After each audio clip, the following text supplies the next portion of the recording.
नमस्कार, स्वागत है आप सभी का एसीएन न्यूज पर। मैं हूं शाहीन खान। नजर डालते खबरों पर। छत्तीसगढ़ विधानसभा में गुरुवार को धर्म स्वातंत्र विधेयक 2026 चर्चा के बाद पारित हो गया।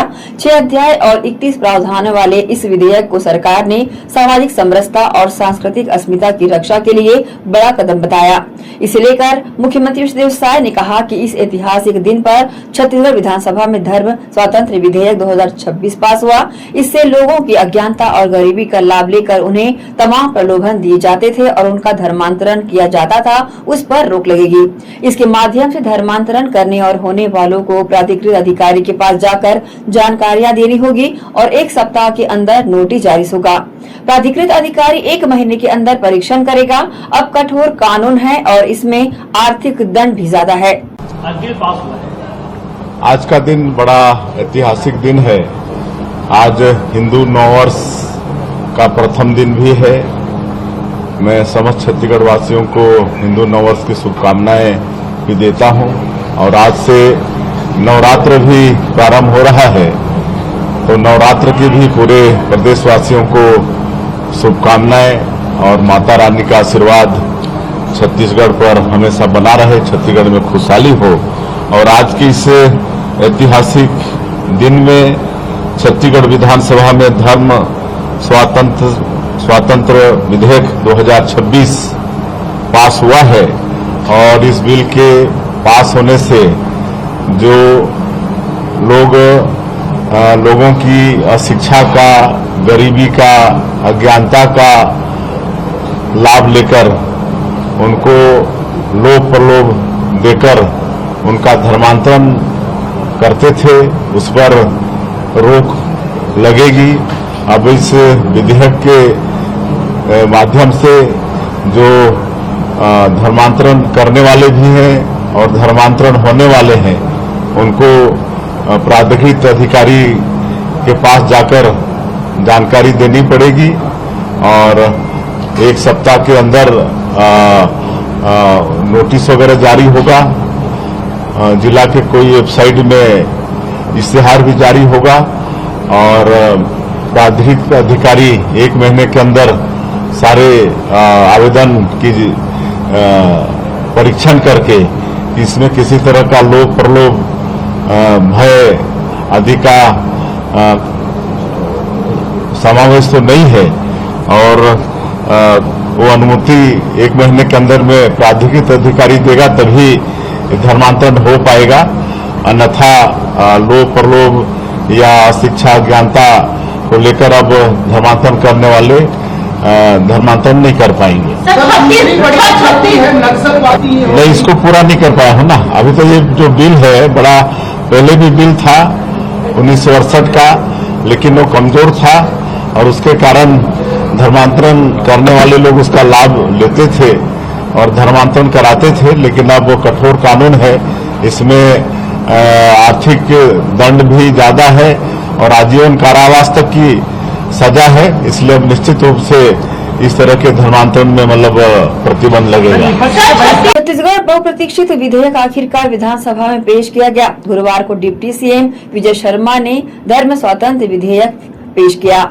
छत्तीसगढ़ धर्म स्वतंत्रता विधेयक 2026 पर छत्तीसगढ़ के उप मुख्यमंत्री विजय शर्मा ने कहा कि संविधान का अनुच्छेद 25 कहता है कि अंतरात्मा की स्वतंत्रता और धार्मिक आचरण एवं प्रचार की स्वतंत्रता अनिवार्य है। यही बात धार्मिक स्वतंत्रता से स्पष्ट होती है। इसमें 2 विशिष्ट बिंदु है। ये सार्वजनिक व्यवस्था के अधीन है। हमारे राज्य और देश में सार्वजनिक व्यवस्था सर्वोपरि है। हमारा संविधान इसी बात को मानता है। भारत स्वभाव से धर्मनिरपेक्ष है। ये प्रारंभ से ही ऐसा रहा है। ये कोई हालिया विकास नहीं है। हम देखते हैं कि सार्वजनिक व्यवस्था को प्राथमिकता दी जानी चाहिए और ये हमारे संविधान के अनुच्छेद 25 में निहित भी है। धार्मिक धर्मांतरण इतने बढ़ गए हैं कि उन पर अंकुश लगाना आवश्यक है। इसलिए हमने अन्य राज्यों के प्रावधानों का अध्ययन और विश्लेषण किया और एक पूर्ण टीम के माध्यम से इस प्रस्ताव का मसौदा तैयार किया। इसलिए ये प्रस्ताव सदन में लाया गया। ये कॉन्स्टिट्यूशन का ही 25 इसका सेक्शन है, जिसमें यह कहा गया है कि freedom of conscience and free profession, practice and propagation of religion. तो ये फ्रीडम ऑफ रिलीजन कहकर जो बात कहते हैं वो यही है। इसमें 2 विशेष बातें। This is subject to public order. इसमें भी फ्रीडम ऑफ रिलीजन है, लेकिन पब्लिक ऑर्डर को ऊपर रखा गया है। पब्लिक ऑर्डर सबसे जरूरी है हमारे देश में। हमारे संविधान के ध्यान में जो है, चूंकि भारत देश तो यूं ही सेक्युलर है, शुरू से ही है, आज की बात नहीं है। हम जो देखते हैं वो ये है कि पब्लिक ऑर्डर इसमें प्रेफरेंस होना चाहिए, और उसको हमारे संविधान के इस 25वें अनुच्छेद में रखा हुआ है। इसमें एक और बात है, मैं आपको पढ़कर सुनाता हूं।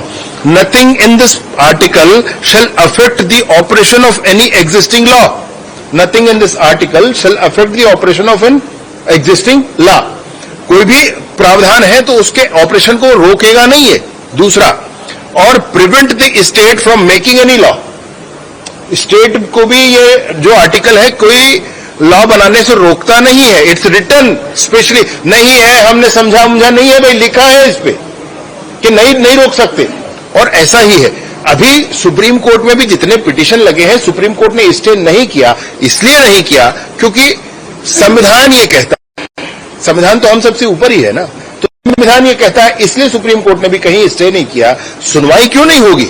सुनवाई तो होगी, लेकिन कहीं ये नहीं कहा है। इसलिए आज का हमारा, उन्होंने फिर दूसरी बात कही कि प्रदर्श समिति में होना चाहिए। प्रदर्श समिति की आवश्यकता तब होती है जब और परीक्षण और ध्यान और जानकारी की आवश्यकता हो। हमारे यहाँ छत्तीसगढ़ की स्थिति आप देख रहे हैं, कांकेर में क्या हुआ, नारायणपुर में क्या हुआ, सरगुजा में क्या हुआ, यहाँ पर अन्य स्थानों पर क्या हो रहा है। धर्मांतरण की प्रक्रियाएं इतनी बड़ी हैं कि इस पर नकेल लगाना आवश्यक है, और इसलिए हमने दूसरे प्रदेशों के भी प्रावधानों को पढ़ा, समझा और समझ करके एक पूरी टीम के माध्यम से उसको बनाए। तो प्रदेश टीम कमेटी में इसके जाने की आवश्यकता थी नहीं। दोनों ही बातें गैर जरूरी थी, इसलिए आज इस सदन में इस प्रस्ताव को लाया गया। सर एक प्रश्न और, छोटे से ब्रेक के लिए जल्द हाजिर होते हैं। आप सब बने रहिए एसीएन न्यूज के साथ।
कॉलेज चले गए, 2-3 साल हो गए, फिर सोचे सर से मिलने आते हैं करके।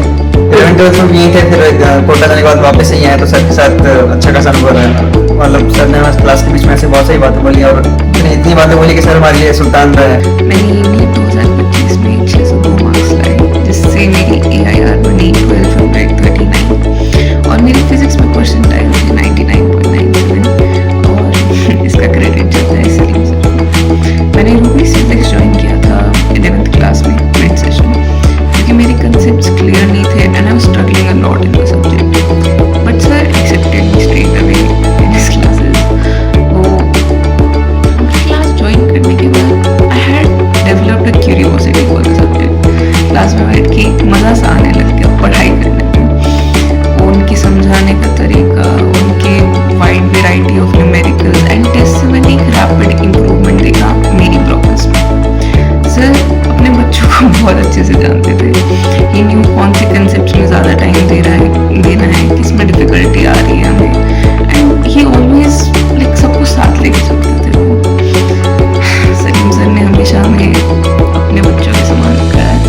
आई am so grateful to have him not just as a teacher but as a mentor. Thank you so much sir.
Shri Shankaracharya professional university Junwani. जी हाँ, सत्र 2024-25 के लिए प्रवेश प्रक्रिया प्रारंभ है। डिप्लोमा इन फार्मेसी एवं बैचलर ऑफ फार्मेसी के लिए प्रवेश प्रारंभ है। बिना PPHD दिए सीधा प्रवेश। इतना ही नहीं, 10वीं और 12वीं में गणित और विज्ञान के छात्रों के लिए सुनहरा अवसर है। सीमित समय, सीमित सीटें। अगर है सपनों को पूरा करना तो भरना होगा ऊंची उड़ान। जल्दी करें, प्रवेश प्रारंभ है। प्रेजेंटली शंकराचार्य ग्रुप के अंदर 4 फार्मेसी कॉलेजेस हैं। इन चारों फार्मेसी कॉलेजेस में diploma in pharmacy and bachelor of pharmacy की कोर्सेज रन होती हैं। साथ में masters in pharmacy and PhD की कोर्सेज भी हम ऑफर करते हैं। शंकराचार्य प्रोफेशनल यूनिवर्सिटी के अंदर ये चारों कॉलेज एफिलिएटेड हैं and most importantly pharmacy council of India ने चारों कॉलेजेस को अनुमोदन दिया है। जैसे कि आप जानते हैं, Shankaracharya group is famous for its infrastructure, its faculty, its students group, and in every aspect we are on top as from 2008. So in this year also, अगर आप चाहते हैं कि आप 12th के बाद साइंस में आपके भविष्य बनाना चाहते हैं तो शंकराचार्य प्रोफेशनल यूनिवर्सिटी में एक बार जरूर आए। फार्मेसी कोर्स में अभी डायरेक्ट एडमिशन 12th की परसेंट बेसिस पे दिया जा रहा है, तो जल्द से जल्द संपर्क करें। तो एडमिशन हेतु जल्दी करें। Shri Shankaracharya professional university Junwani, Bhilai, Chhattisgarh. संपर्क करें 9977258200। ब्रेक के बाद आपका स्वागत है। छत्तीसगढ़ में आवासीय और शहरी अधोसंरचना विकास को व्यापक स्वरूप देने के उद्देश्य से वित्त मंत्री ओपी चौधरी द्वारा प्रस्तुत छत्तीसगढ़ गृह निर्माण मंडल अधिनियम 1972 संशोधन विधेयक 2026 को विधानसभा में ध्वनिमत से पारित कर दिया गया। इसे लेकर वित्त मंत्री ओपी चौधरी ने कहा कि आज का दिन शहरी निवेश, नगर ग्रामीण नियोजन और छत्तीसगढ़ आवास बोर्ड तीनों ही दृष्टियों से ऐतिहासिक है। इन तीनों ही पहलुओं में महत्वपूर्ण संशोधन किए गए हैं। छत्तीसगढ़ आवास बोर्ड की बात करें तो मध्य प्रदेश सरकार के शासनकाल में 1972 में एक अधिनियम के माध्यम से इसकी स्थापना की गई थी। अधिनियम में संशोधन के बाद अब इसका नाम बदलकर छत्तीसगढ़ आवास एवं अवसंरचना बोर्ड कर दिया गया है। ये आवास परियोजनाओं के अलावा अन्य क्षेत्रों में भी अपनी गतिविधियां बढ़ाएगा।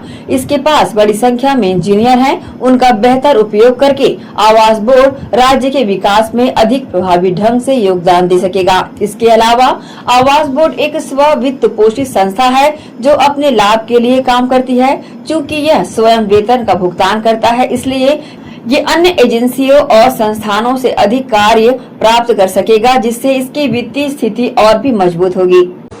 आज नगर निवेश की दृष्टि से, टाउन कंट्री प्लानिंग के पॉइंट ऑफ व्यू से और छत्तीसगढ़ हाउसिंग बोर्ड की दृष्टि से आज का दिन बहुत ऐतिहासिक है। दोनों ही दृष्टियों से बहुत ही महत्वपूर्ण अमेंडमेंट्स हुए हैं। छत्तीसगढ़ हाउसिंग बोर्ड की दृष्टि से मैं कहूं तो 1972 के मध्य प्रदेश के जमाने में एक्ट के माध्यम से हाउसिंग बोर्ड बना था।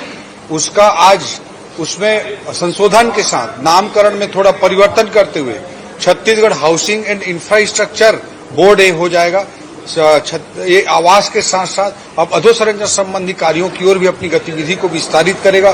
बहुत बड़ी संख्या में इंजीनियर हैं, उनका बेहतर से बेहतर उपयोग करके राज्य के विकास में हम बेहतर तरीके से हाउसिंग बोर्ड भाग ले सकेगा। और दूसरी ओर अत्यंत महत्वपूर्ण विषय है कि हाउसिंग बोर्ड सेल्फ फाइनेंस संस्था है, स्ववित्त पोषित संस्था है। उसमें सैलरी भी वो खुद से देता है, तो ज्यादा से ज्यादा काम वो अन्य एजेंसियों, अन्य जगहों से कर पाएंगे और उससे वो और वित्तीय रूप से सशक्त हो पाएगी। जिस हाउसिंग बोर्ड को कांग्रेस ने डेट में फंसाकर, ऋण के जाल में फंसाकर मृत प्राय बनाकर छोड़ा था, जीएडी के क्वार्टर्स बनाने के कारण वो उसका जो लोन था उस लोन को 5 सालों तक नहीं पटाया गया था, उसे पहली बार हमारी सरकार ने पूरा डेट फ्री किया। और अब इस संशोधन के माध्यम से हाउसिंग बोर्ड को और मजबूत कर रहे हैं ताकि 2047 तक विकसित छत्तीसगढ़ बनाने की यात्रा में हाउसिंग बोर्ड अपनी बड़ी भूमिका निभा पाएगा। दूसरी ओर जो ग्राम नगर निवेश का अधिनियम है, उसके तहत जो टीपीएस होते हैं, टाउन प्लानिंग स्कीम्स होते हैं, उसको संपादित करने का अधिकार अथॉरिटीज को था, अर्थात रायपुर डेवलपमेंट अथॉरिटी, नया रायपुर डेवलपमेंट अथॉरिटी, ऐसी संस्थाएं टाउन प्लानिंग स्कीम्स को लाने का काम करती थी। लेकिन अब इसमें सामान्यतः विभागों पर आरोप लगता है कि विभाग अपने विभाग तक अधिकारियों को सीमित रखना चाहता है। उसके विपरीत आवास पर्यावरण विभाग की ओर से हमने निर्णय लिया कि शहरीकरण की चुनौतियों की दृष्टि से व्यवस्थित नगरीय विकास की दृष्टि से टीपीएस स्कीम लाने का अधिकार केवल अथॉरिटी आरडीए एनआरडीए जैसी संस्था को ही ना रहे, बल्कि नगर निगमों को भी अधिकार प्राप्त हो, सीएसआईडीसी हाउसिंग बोर्ड जैसी संस्थाओं को भी अधिकार प्राप्त हो। इसके लिए भी आज अधिनियम में संशोधन किया गया है। इससे शहर विकास को और सुव्यवस्थित करने में मदद मिलेगी। दिल्ली दौरे से रायपुर लौटे छत्तीसगढ़ कांग्रेस कमेटी के अध्यक्ष दीपक बैज ने बताया कि दिल्ली में आदिवासी कांग्रेस राष्ट्रीय सलाहकार परिषद की बैठक आयोजित की गई, जिसमें देश भर के आदिवासी नेता शामिल हुए। उन्होंने कहा कि राष्ट्रीय आदिवासी सलाहकार परिषद का गठन किया गया है और इसी तर्ज पर छत्तीसगढ़ में भी राज्य स्तरीय परिषद बनाई जाएगी। धर्म स्वातंत्र विधेयक को लेकर बैज ने सवाल उठाते हुए कहा कि ये बिल बीजेपी की सरकार ने 2006 में लाया था और 2006 से 2018 तक बीजेपी की सरकार रही। उन्होंने पूछा कि 20 साल तक बिल लंबित क्यों रखा गया और अब राज्यपाल द्वारा वापस भेजे जाने का क्या कारण है। सरकार को इसका जवाब देना चाहिए। प्रदेश में बढ़ती चाकूबाजी की घटनाओं को लेकर दीपक बैज ने कहा कि कांग्रेस शुरू से ही कमिश्नरी प्रणाली का विरोध करती रही है। उन्होंने आरोप लगाया कि जहां-जहां ये प्रणाली लागू हुई वहां ये पूरी तरह फेल साबित हुई। व्यावसायिक परीक्षा से जुड़े विधेयक पर भी बैज ने सरकार को घेरा। उन्होंने कहा कि बीजेपी सरकार में हर परीक्षा में भ्रष्टाचार हो रहा है। पुलिस, फॉरेस्ट समेत कई भर्ती परीक्षाओं में भारी गड़बड़ियों के आरोप लग रहे हैं। बैज ने सवाल उठाया कि 12वीं की परीक्षा से एक दिन पहले पेपर लीक हो जाता है, इसकी जिम्मेदारी कौन लेगा? अब तक सरकार ने क्या कार्रवाई की? उन्होंने आरोप ये भी लगाया कि सरकार युवाओं के भविष्य के साथ खिलवाड़ कर रही है और अपने लोगों को लाभ पहुंचाने के लिए इस तरह के हथकंडे अपना रही है। बिल्कुल उस दिन कल 18 तारीख दिल्ली में आदिवासी कांग्रेस की राष्ट्रीय सलाहकार परिषद की बैठक हुआ और इस बैठक में देश भर के तमाम आदिवासी नेता मौजूद रहे और विभिन्न विषयों पर ग्रुप डिस्कशन हुआ। मतलब देश में पहली बार कि आदिवासियों की हितों की संरक्षण के लिए, लीडरशिप डेवलपमेंट के लिए और आदिवासियों को कैसे आगे बढ़ाया जाए, इन सब मुद्दों को लेकर राष्ट्रीय आदिवासी सलाहकार परिषद गठन हुआ और इसके बाद अब राज्य में भी राज्य स्तरीय आदिवासी सलाहकार परिषद का गठन होगा, जिसमें राज्यों में आदिवासियों की हितों को लेकर, उनके मुद्दों को लेकर परिषद अध्ययन करेगी और पीसीसी को रिपोर्ट करेगी और पीसीसी की रिपोर्टिंग को बकायदा राहुल गांधी जी और खड़गे जी मॉनिटरिंग करेंगे और इस तरह के फॉरेस्ट राइट एक्ट और पेशा कानून को और कैसे मजबूत किया जाए, इन मुद्दों को लेकर कल विस्तृत रूप से चर्चा हुई और अंत में हमारे लोकसभा के नेता प्रतिपक्ष माननीय राहुल गांधी जी भी उपस्थित रहे और सभी आदिवासी नेताओं से चर्चा भी की और हम लोग को मार्गदर्शन किया। देखिए, वास्तव में 2006 में भारतीय जनता पार्टी की सरकार ने ये बिल लाया और 2006 से 18 तक भारतीय जनता पार्टी की सरकार थी। 20 साल के बाद उस बिल को वापस राज्यपाल ने फिर सरकार को, विधानसभा को वापस किया। आखिर 20 साल तक भारतीय जनता पार्टी की सरकार डबल इंजन की सरकार रही। आखिर बिल को पेंडिंग करने का क्या मतलब था, ये पहले सरकार को जवाब देना चाहिए। और रही बात सुप्रीम कोर्ट में मामले पेंडिंग है, इसको तो सरकार को जवाब देना है। छत्तीसगढ़ में कमिश्नरी प्रणाली लागू की है सरकार ने। हम तो शुरू से कमिश्नरी प्रणाली पे ऊपर सवाल खड़े कर रहे हैं। जो पूरे देश में जहां भी कमिश्नरी प्रणाली लागू हुआ वो पूरी तरह से फेल हो चुका है और छत्तीसगढ़ में उस फेलियर प्रणाली को लागू करने का मतलब क्या है? पहला चीज तो गृह मंत्री फेल है और जो फेल गृह मंत्री और वो फेल कमिश्नरी प्रणाली को लागू करेंगे, चाकू नहीं चलेगा तो क्या चलेगा? और छत्तीसगढ़ में नशे का कारोबार इस कदर बढ़ चुका है कि अब तो अफीम की खेती कर रहे हैं। मतलब कुल मिलाकर भारतीय जनता पार्टी की सरकार आम जनता के लिए काम नहीं कर रही है। छत्तीसगढ़ को पूरी तरह से नशे के कारोबार इन्होंने शुरू कर दिया है और युवाओं के भविष्य साथ खिलवाड़ कर रही है। कुल मिलाकर ये सरकार अफीम खाकर सरकार चला रही है। देखिए, भारतीय जनता पार्टी की सरकार इस 2 साल में हर परीक्षाओं में भ्रष्टाचार हुआ है।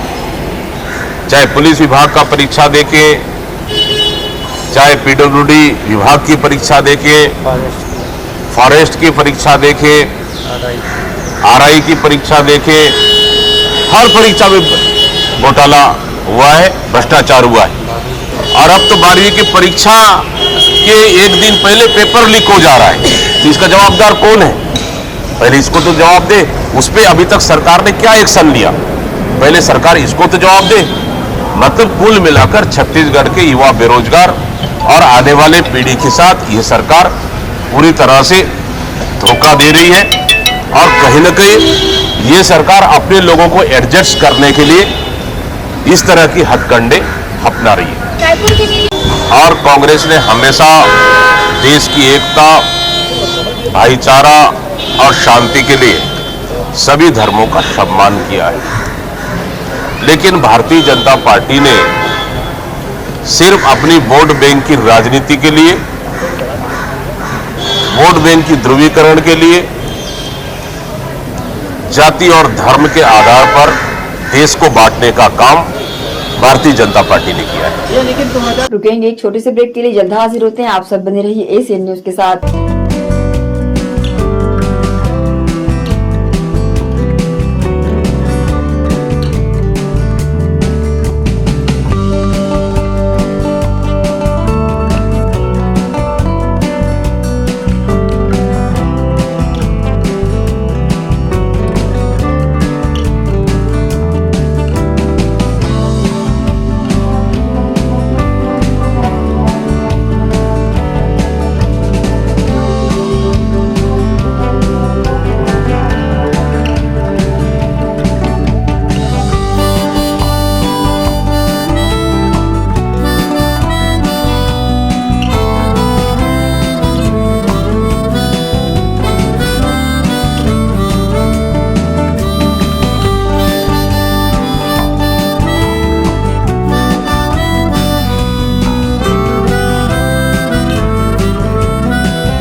बार फिर से आप सभी का स्वागत है।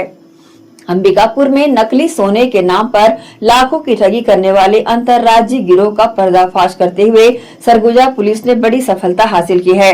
कोतवाली पुलिस और साइबर सेल की संयुक्त कार्रवाई में 4 आरोपियों को गुजरात और प्रयागराज से गिरफ्तार कर करीब 37 लाख रुपए का मशरूका बरामद किया गया। इस गिरोह में 3 महिलाएं और 1 पुरुष शामिल है, जिन्होंने अंबिकापुर में एक परिवार को शादी का झांसा देकर ठगी का शिकार बनाया था। आरोपियों ने पीड़ित परिवार से 15 लाख रुपए नगद और करीब 200 ग्राम सोने के जेवर ठग लिए थे। इसके बदले उन्होंने 40 लाख रुपए कीमत का बताकर नकली सोना थमा दिया और फरार भी हो गए थे। पीड़िता की शिकायत के बाद डीआईजी और एसएसपी सरगुजा के निर्देशन में कोतवाली पुलिस और साइबर सेल की टीम ने सीसीटीवी फुटेज और तकनीकी साक्ष्यों के आधार पर आरोपियों की पहचान की। इसके बाद गुजरात के मंजू राठौर और संतोष राठौर को गिरफ्तार कर उनके कब्जे से 7,78,000 रुपए नगद और 50 ग्राम सोना बरामद हुआ। वहीं प्रयागराज से सुनीता गुजराती और कमला गुजराती को गिरफ्तार किया गया, जिनसे 12,53,000 रुपए नगद और 50 ग्राम सोना जब्त किया गया। प्रार्थी की शिकायत दी गई थी 8 मार्च को कि उसके घर में एक महिला आती थी, 7-8 साल उससे घी बेचती थी।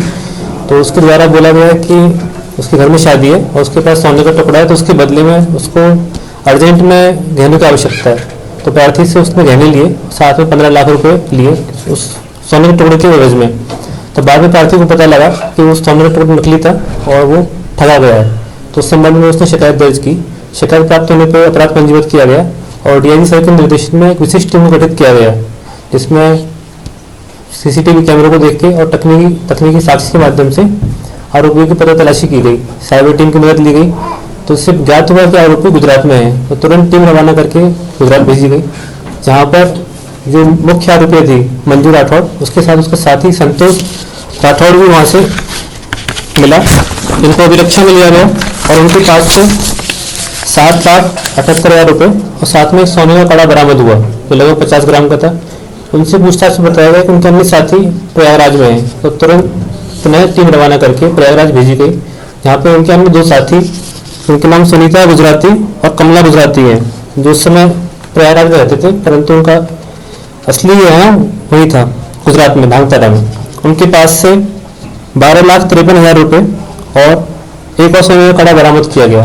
उन्होंने बताया कि शेष जो सोने के टुकड़े थे, कंगन के अलावा रिंग टॉप्स जो थे प्रार्थी के, उनको सुनार को भेज दिया गया। तो उसकी भी पता तलाशी की जा रही है और उनको भी जब्ती कार्रवाई की जाएगी। उन्होंने बताया कि जो बदले में 15 लाख और जो सोना ये ले रहे हैं 200 ग्राम, कुल मिला के उससे ज़्यादा का ही था, इसलिए प्रार्थी को वो ठगा इस बहाने से कि हमारा सोना ज़्यादा है और आप उसके बदले में 15 लाख और लगभग 200 ग्राम सोना दे रहे हैं। अभी उसकी जांच चल रही है। सामने आया है कि उनका पुराना भी एक अपराध पंजीबद्ध है, इसके अलावा अन्य कहीं और अपराध होंगे तो उसकी जांच की जा रही है।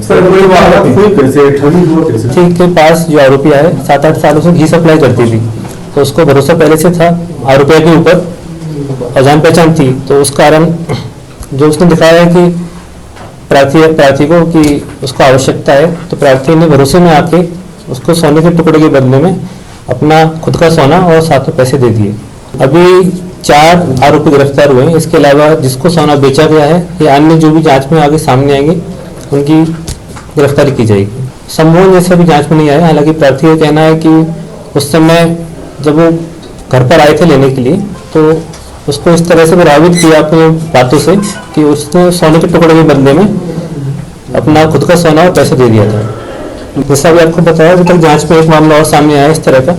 उसके अलावा अन्य किसी के ऐसे मामले होंगे, उसकी जांच की जा रही है। पूछताछ करने में पता लग रहा है कि किस सोनार को बेचा गया है, तो दोबारा टीम गठित करके रवाना की जाएगी और उसको गिरफ्तार करके जो भी शेष राशि है उसको बरामद किया जाएगा। अभी तक कुल लगभग 37 लाख का मशरूका बरामद हुआ है। लगभग टोटल उसमें 20,31,000 रुपये है और 2 सोने के कड़े हैं और 4 नग मोबाइल जब्ती की गई हैं। कोंडागांव जिले के फरसगांव में वन विभाग और अनदस्ता टीम ने जिले में वन जीव अपराध के खिलाफ बड़ी कार्रवाई करते हुए बाघ और तेंदुओं की खाल के साथ सक्रिय एक संगठित शिकार गिरोह का भंडाफोड़ किया है।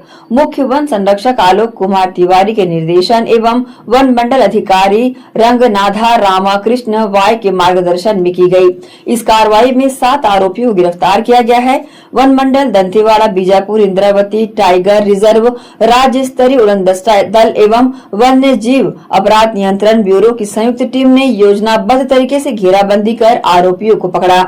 दंतेवाड़ा बलूद मार्ग पर 2 आरोपियों को बाघ की खाल के साथ गिरफ्तार किया गया था। सघन पूछताछ के दौरान गिरोह के अन्य सदस्यों की जानकारियां मिली, जिसके आधार पर विभिन्न स्थानों पर दबिश देकर अन्य आरोपियों को भी गिरफ्तार कर लिया गया। आरोपियों की निशानदेही पर वन विभाग की टीम ने ग्राम केशापुर में छापेमारी कर एक और तेंदुए की खाल बरामद की। आज दिनांक को मुखबिर की सूचना से जानकारी मिली है कि केस का मंडल के अंतर्गत में तेंदुओं का खाल बिक्री किया जाना है।